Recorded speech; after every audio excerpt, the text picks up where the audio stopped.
Power ബിയുടെ അകത്ത് എങ്ങനെയാണ് NLP ബേസ്ഡ് വിഷ്വൽ അഥവാ AI ബേസ്ഡ് ആയിട്ടുള്ള ഡാഷ്ബോർഡ് ക്രിയേഷൻ ചെയ്യുന്നത് അഥവാ ഗ്രാഫ് ക്രിയേഷൻ ആൻഡ് അനാലിസിസ് ചെയ്യുന്നത് എന്നുള്ളതാണ് നോക്കാനായിട്ട് പോകുന്നത്.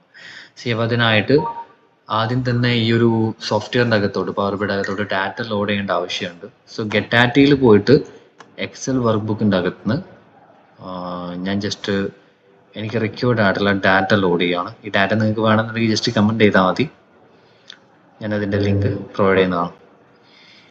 Loading is completed. ഇനി ഇവിടുന്ന് നമുക്ക് ഡാറ്റ ആക്സസ് ചെയ്യാനായിട്ട് പറ്റും.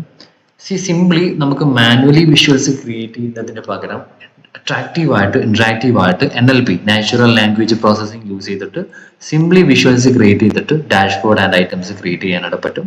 ആൻഡ് ദാറ്റ് ഈസ് ക്വിക്ക് ആണെന്നുള്ളതാണ്. പെട്ടെന്ന് തന്നെ നമുക്കിത് ചെയ്തെടുക്കാനായിട്ട് പറ്റും മാനുവലി ക്രിയേറ്റ് ചെയ്യുന്നത് വെച്ച് നോക്കുമ്പോൾ. അപ്പോൾ സിംപ്ലി ഇവിടെ സ്ക്രീനിൽ വിഷ്വൽ ക്രിയേറ്റ് ചെയ്യുന്ന ഏരിയ ആണിത്. ഇവിടെ ജസ്റ്റ് ഡബിൾ ടാപ്പ് ചെയ്ത് കഴിഞ്ഞാൽ തന്നെ NLP ഏരിയ നിങ്ങൾക്ക് പോപ്പപ്പ് ആയിട്ട് വരുന്നതാണ്. ഇവിടുന്ന് ഓൾറെഡി തന്നെ സജസ്റ്റഡ് ആയിട്ടുള്ള കാര്യങ്ങൾ നിങ്ങൾക്ക് കാണിക്കുന്നുണ്ട്. ടോട്ടൽ സെയിൽസ് ക്ലിക്ക് ചെയ്ത് കഴിഞ്ഞാൽ ജസ്റ്റ് എൻ്റർ അടിച്ച് കഴിഞ്ഞാൽ എന്ത് ചെയ്യും, സെയിൽസിൻ്റെ ടോട്ടൽ ഓട്ടോമാറ്റിക്കലി നമ്മൾ അപ്ലോഡ് ചെയ്തിട്ടുള്ള ഡാറ്റയിൽ നിന്ന് എക്സ്ട്രാക്ട് ചെയ്തിട്ട് എടുത്ത് തരുന്നുള്ളതാണ്.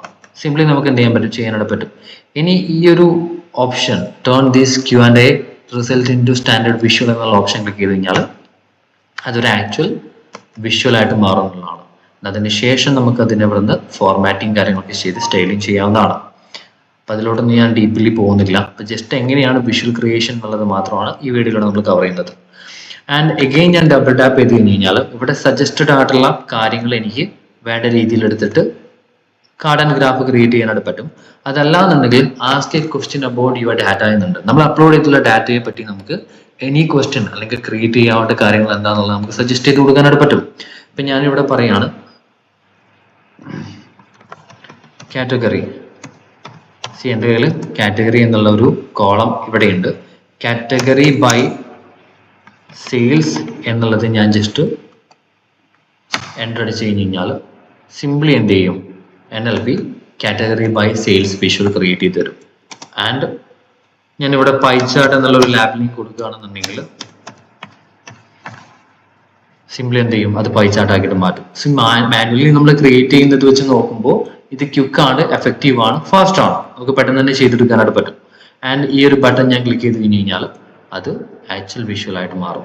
ആൻഡ് ഇവിടെ നിന്ന് നമുക്ക് ഫോർമാറ്റ് ഒരു വിഷ്വൽ പാനലിൽ വന്നിട്ട് ആ ഒരു ഗ്രാഫിനെ വേണ്ട രീതിയിൽ ഓപ്ഷൻസ് യൂസ് ചെയ്തിട്ട് കളറിങ്ങും കാര്യങ്ങളും എല്ലാം ചെയ്തെടുക്കാനായിട്ട് പറ്റുന്നതാണ്. സ്റ്റൈലിംഗ് കാര്യങ്ങളൊക്കെ എങ്ങനെയാണ് ചെയ്യുന്നുള്ളത് വേറൊരു വീഡിയോയിലൂടെ നമ്മൾ എക്സ്പ്ലെയിൻ ചെയ്യുന്നതാണ്. It's only about NLP.